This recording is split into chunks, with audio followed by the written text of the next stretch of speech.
Alright, aujourd'hui, on va réviser la sélection des fonds et la création du portefeuille. C'est quoi les étapes à travers lesquelles on doit passer? Eh bien, premier élément, c'est que si toi, dans ton parcours autonome, là, tu veux vraiment mettre le plus de chances de ton côté, eh bien, tu vas vouloir aller établir pour la base de ton portefeuille des grands fonds indiciels. C'est ça qui va te permettre d'avoir quelque chose de solide, réduire tes frais au max, maximiser ta diversification.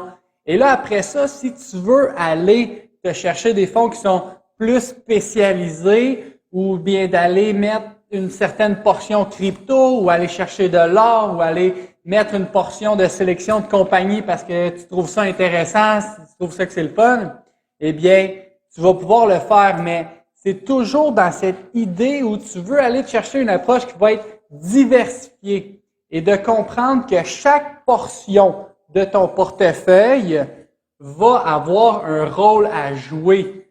Et là, si on peut l'illustrer, c'est qu'on dit « Hey, ça c'est mon portefeuille. » Et là, avant même d'aller choisir mes fonds, choisir mes investissements, c'est que je vais aller déterminer comment que je veux séparer mon portefeuille. Et là, de comprendre que chaque section du portefeuille va avoir un rôle à jouer dans la globalité. De s'assurer que ces proportions-là viennent représenter un certain degré de risque ou certaines régions ou certains types de placements ou certaines méthodes d'investissement.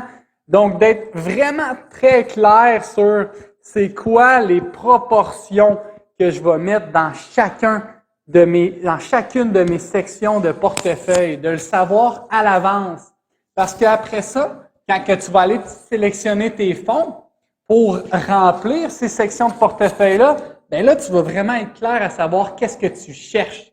Tu vas savoir que, hey, par exemple, pour cette première portion-là, bien, ça me prend au moins un fonds canadien pour mes placements. Et là, tu vas aller chercher, bon, ben, un fonds canadien. Est-ce que je vais avec un fonds indiciel? Lequel? Puis là, OK, bon, ben c'est bon, j'ai choisi mon fonds canadien. Puis là, tu peux décider, est-ce que je vais en ajouter d'autres, des petits fonds canadiens, quoi que ce soit, être plus spécialisé? Alright, c'est bon. Aux États-Unis, ça me prend au moins un fonds. OK, bon, ben quel fonds je vais chercher? Et là, tu fonctionnes de cette façon-là en catégorisant ta structure de portefeuille et en t'assurant d'être vraiment toujours très clair sur les proportions que tu vas chercher. Alors, tu regardes ça, puis là, tu vas identifier ta liste de fonds et là, tu peux être clair sur attribuer le bon pourcentage et pourquoi, c'est quoi le rôle de chaque fonds que tu as identifié dans ton portefeuille au complet. Puis là, après ça, ben, quand tu l'implantes, c'est de t'assurer que tes proportions restent adéquates dans chacun des fonds et là, tu vas pouvoir poursuivre ton parcours. Et là, on peut rendre ça plus systématique aussi pour que quand tu regardes ton portefeuille dans son ensemble, ben, tu sois toujours clair sur sa structure, c'est quoi le rôle de chacun et d'avoir ta diversification qui est adéquate. Donc, c'est ça le processus de création de portefeuille. Tu te demandes qu'est-ce que ça te prend, tu catégorises ta grosse tarte en pointe de tarte, puis là, tu vas identifier chaque section, comment tu fais pour remplir cette portion-là, et par la suite, tu t'assures que tes proportions restent adéquates quand les marchés bougent, quand ta situation change ou quand tu veux faire une révision annuelle.